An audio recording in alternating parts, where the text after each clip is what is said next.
In the world of true crime, few stories leave a deeper scar than the cases in which a mother becomes the architect of unimaginable tragedy. These are the crimes that disturb even seasoned investigators. Crimes committed not by strangers, but by the very people society expects to protect, nurture, and love unconditionally.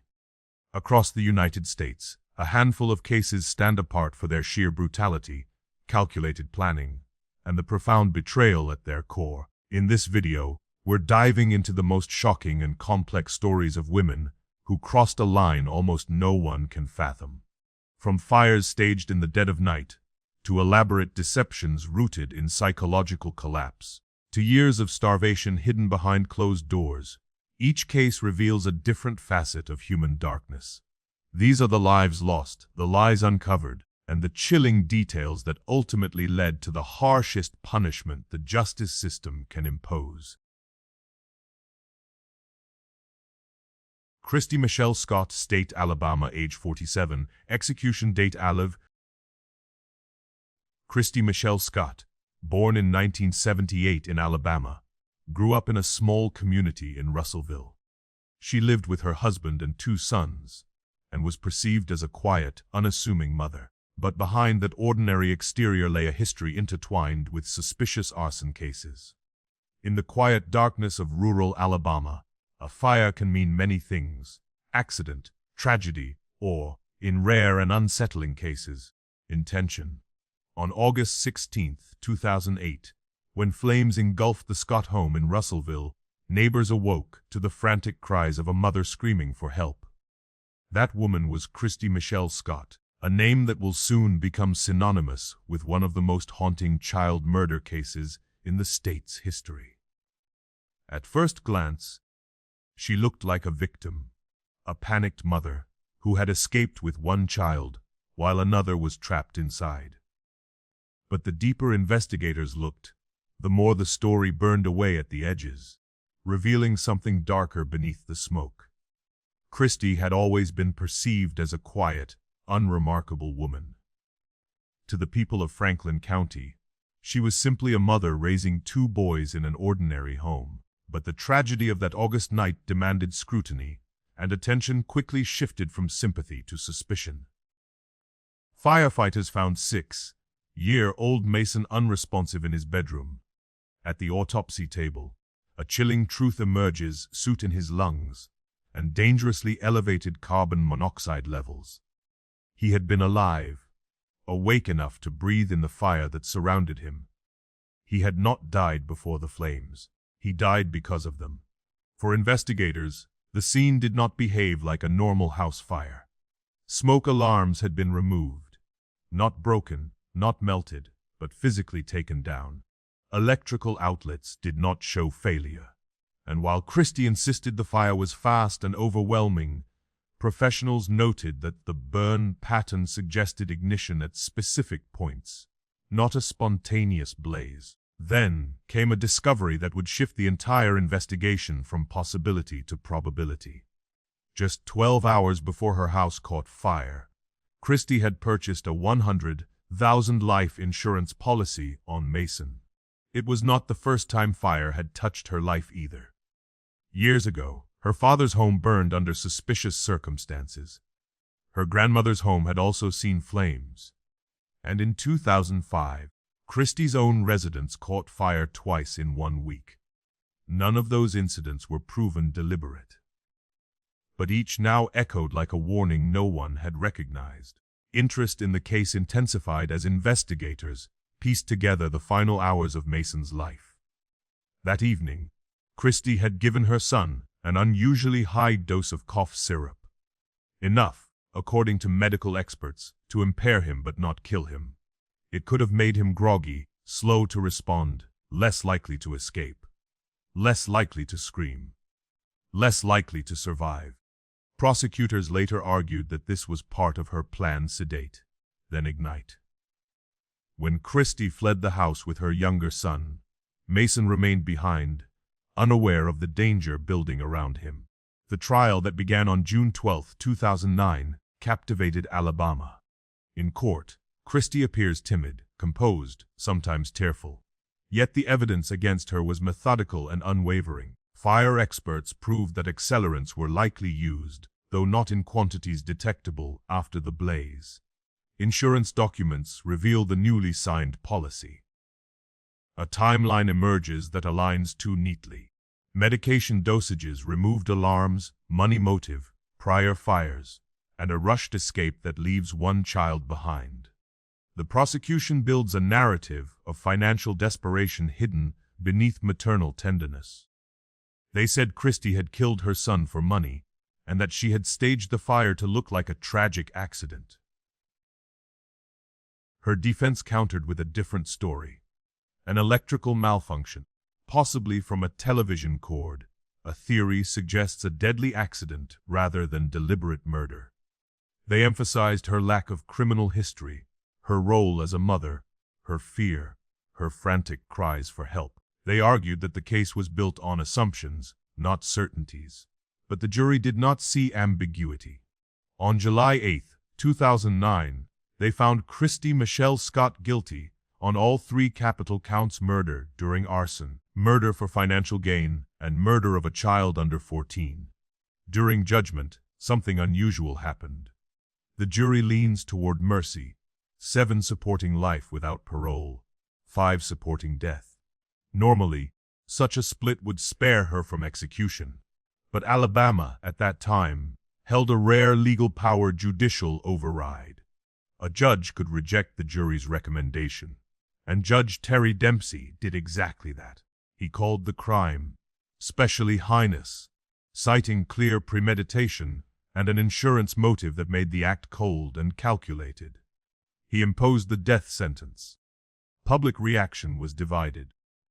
Some saw Christy as an emblem of stolen maternal betrayal. A woman who used a fire, one of the most feared forms of death, to conceal murder. Others believed the case was circumstantial, the motive speculative, and the override unjust. Regardless, Christy's fate was sealed. Her attorney filed appeal after appeal, but the Alabama Court of Criminal Appeals upheld the conviction in 2012. The Alabama Supreme Court did the same 2 years later. In 2015, the United States Supreme Court declined to intervene. As years passed, the legal landscape changed. Alabama abolished judicial override in 2017 after decades of controversy. But the reform was not retroactive. Christy's sentence remains untouched.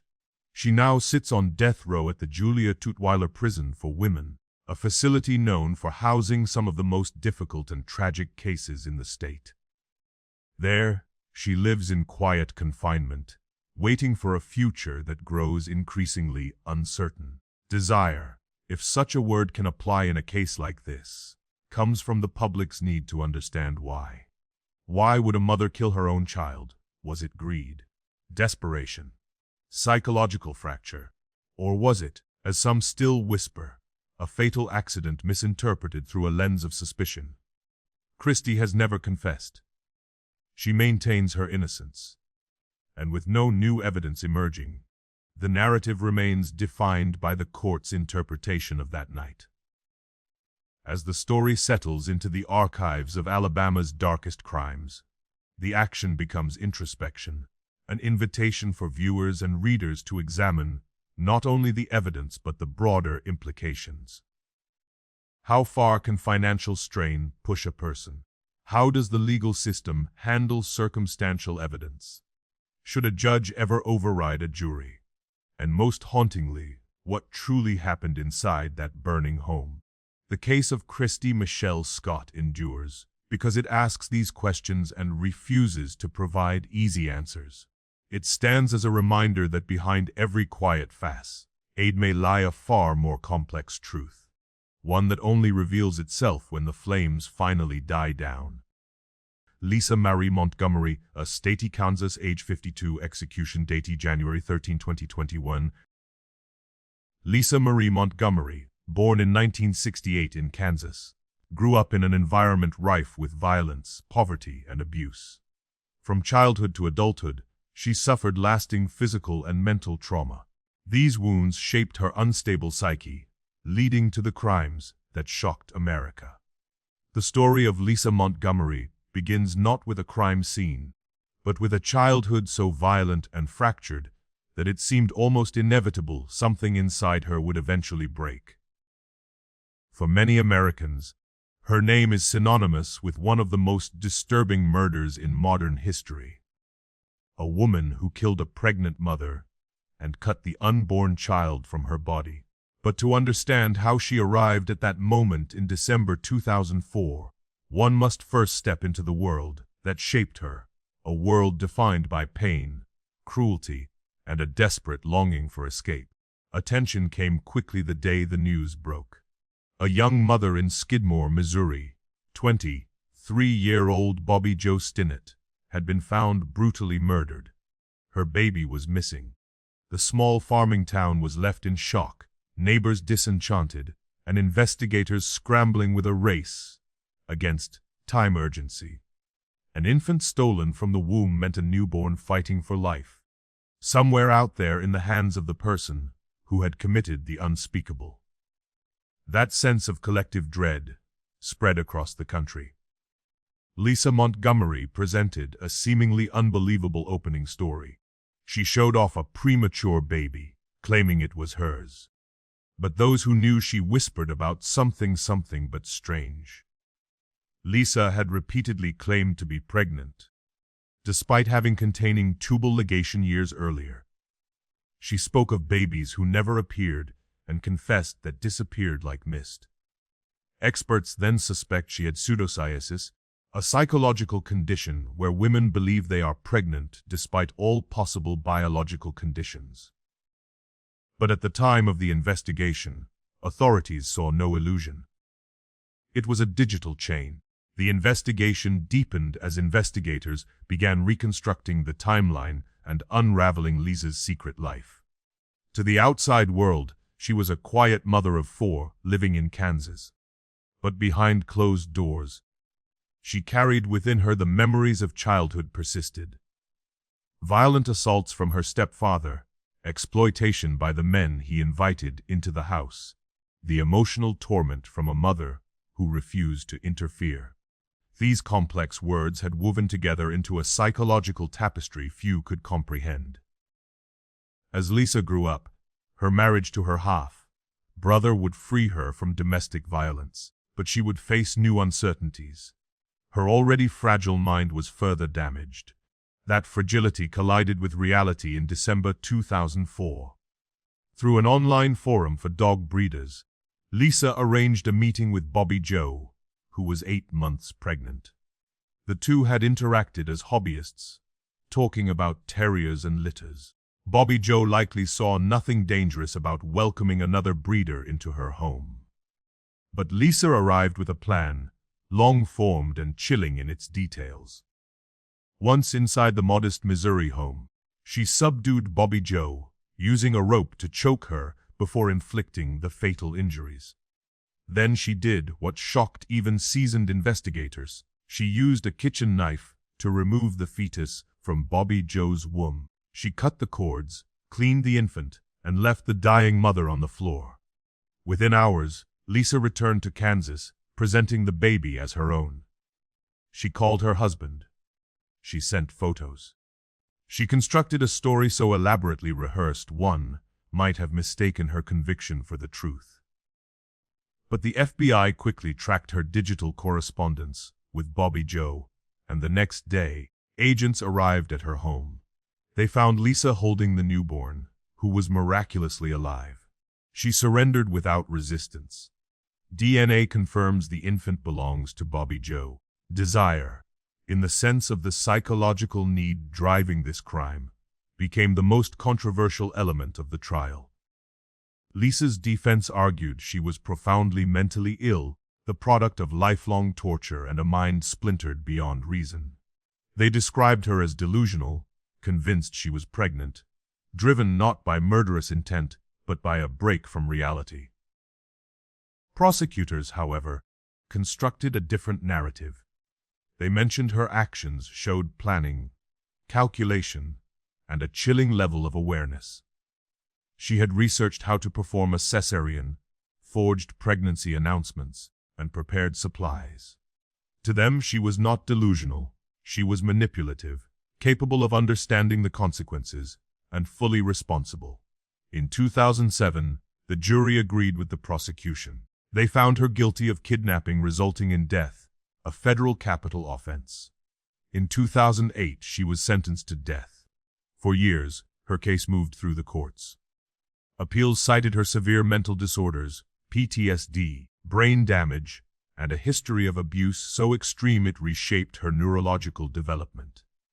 Experts confirmed that she lived inside a fractured reality, one where pregnancy symbolized safety, attention, or escape.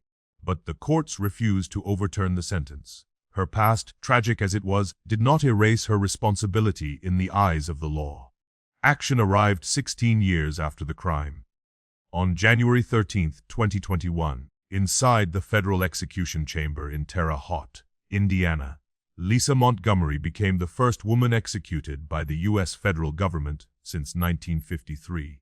Her lawyers said she was so gradually deteriorating, she no longer understood the purpose of her execution, a legal necessity for carrying out a death sentence. But the final appeals were rejected. Witnesses described her final moments as eerily quiet. She offered no final words. Her story is one that forces reflection. How much blame belongs to the individual, and how much to the circumstances that shaped her? Can trauma ever fully explain violence? Should the death penalty apply in cases involving severe mental illness? Lisa Montgomery's case continues to spark debate among legal scholars, psychologists, and true crime observers. It sits at the intersection of horror and tragedy, revealing both the depths of humanity extensively and the long shadows cast by unchecked abuse. In the end, the story of Lisa Montgomery is not just about a crime. It is about a broken life, a shattered mind, and a moment of violence that ended two futures, one belonging to Bobby Jo Stinnett, a mother whose life was stolen, and another belonging to a woman whose fate was sealed long before the crime itself. But if Lisa's case exposed the horrors born from lifelong trauma, the next story reveals a different darkness. One hidden behind a quiet home, a fire, and a mother's shifting lies. Nicole Diar, State, Ohio, age 50, execution date. Nicole Diar, born in 1975 in Ohio, grew up in an ordinary working-class family, but soon showed signs of emotional instability. By 2003, she was living in Lorraine with her 4-year-old son, Jacob.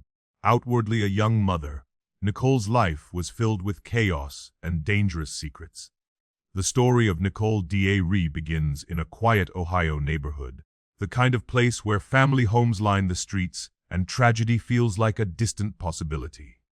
But on August 27, 2003, flames lit up the night sky above Lorraine, pulling neighbors from their porches and sending firefighters rushing to a home already filling with smoke.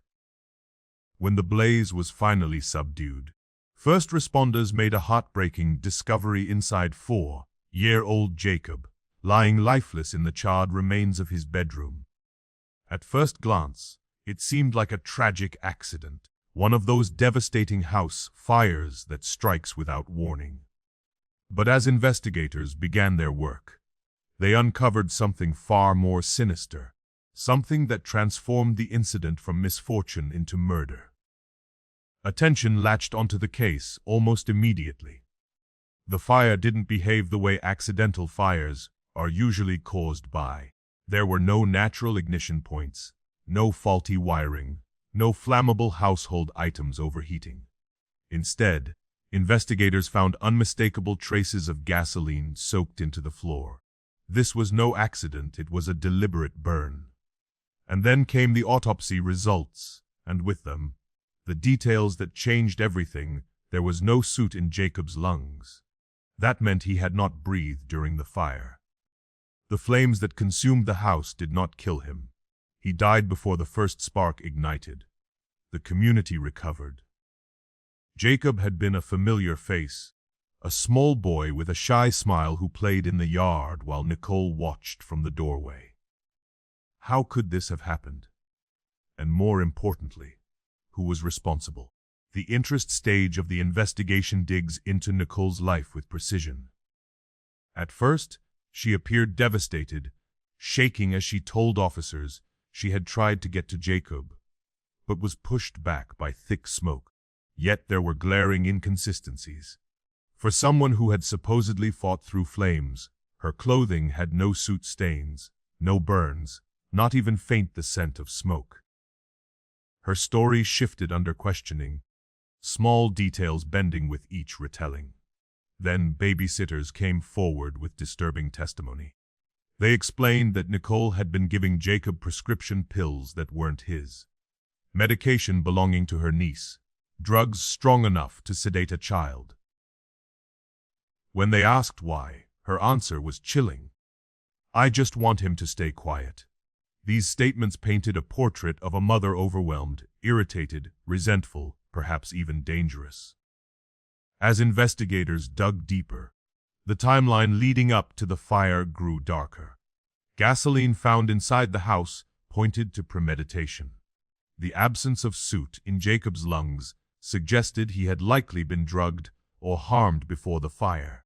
Experts confirm that the level of destruction indicates multiple points of ignition, not a single accidental flare. The pieces aligned into a devastating narrative. Jacob was killed first, and the fire was set to cover it up. Desire, in the context of this crime, was a twisted and unsettling concept. What did Nicole want? Prosecutors argued she wanted freedom from responsibility, from stress, from a child she found increasingly difficult to manage. They speculated she viewed Jacob as an obstacle, a barrier to the life she believed she expected. Their version of events suggested she used medication to quiet him repeatedly, and when that no longer felt sufficient, she escalated to something irreversible. Nicole's defense team attempted to paint a different picture.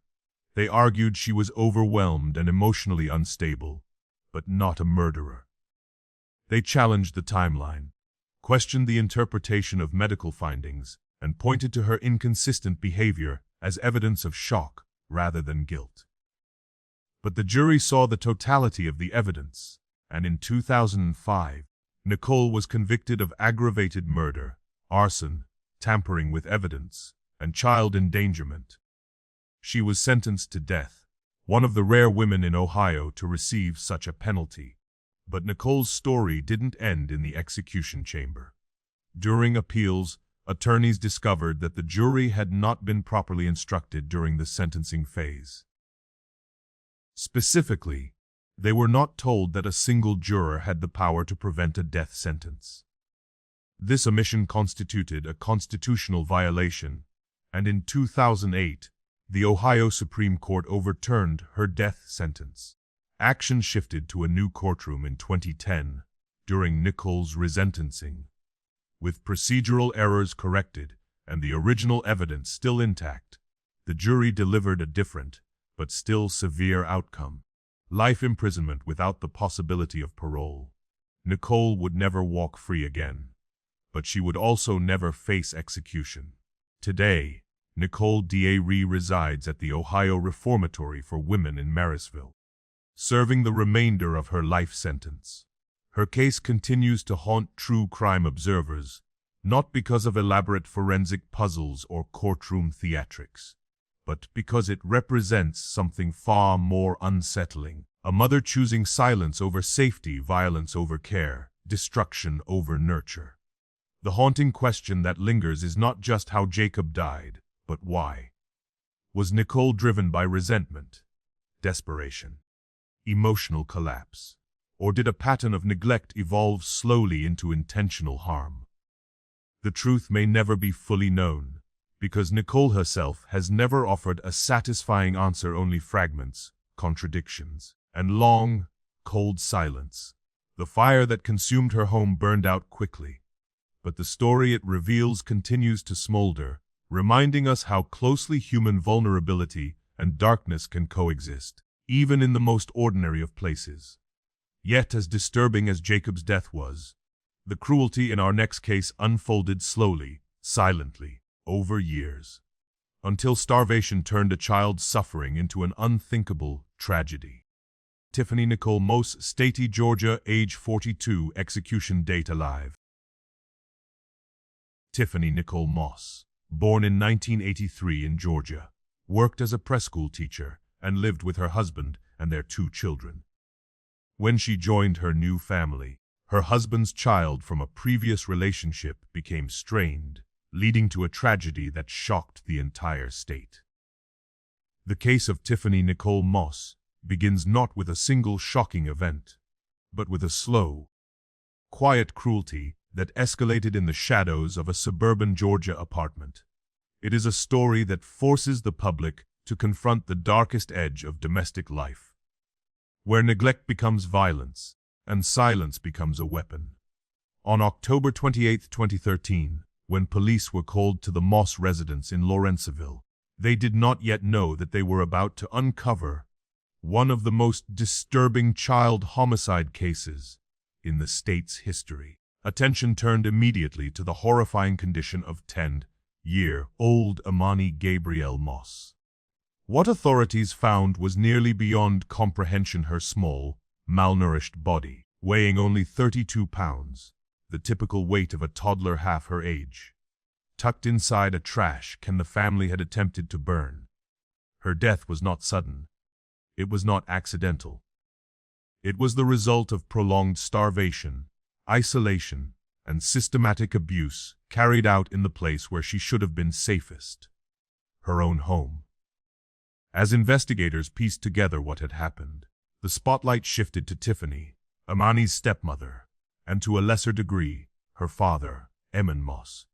The interest phase of this case unraveled through witness statements, text messages, photos, school records, and chilling testimonies. Years earlier, Tiffany had lost her teaching job after a conviction for child cruelty involving Imani. From that moment, authorities believe resentment took root, feasting into something poisonous. While Tiffany cared for her biological children with apparent warmth and competence, she began withholding food from Imani, isolating her in a filthy bedroom, and treating her not as a child but as an unwanted burden. Prosecutors argue that Tiffany methodically starved Imani, turning deprived into routine, meals prepared for her own children photographed, and sent to her husband, while Imani received nothing. Over time, the little girl's body weakened. Her bones became visible beneath her skin. Her strength dwindled until she could no longer stand. Yet despite these unmistakable signs of medical emergency, Tiffany never sought help. When Imani's father confirmed later, he admitted he watched his daughter deteriorate and did nothing. His fear of Tiffany, he said, paralyzed him. But for the prosecution, his explanation did little to absolve him from responsibility. The true horror lies not in any sudden act of violence, but in the endurance of the suffering.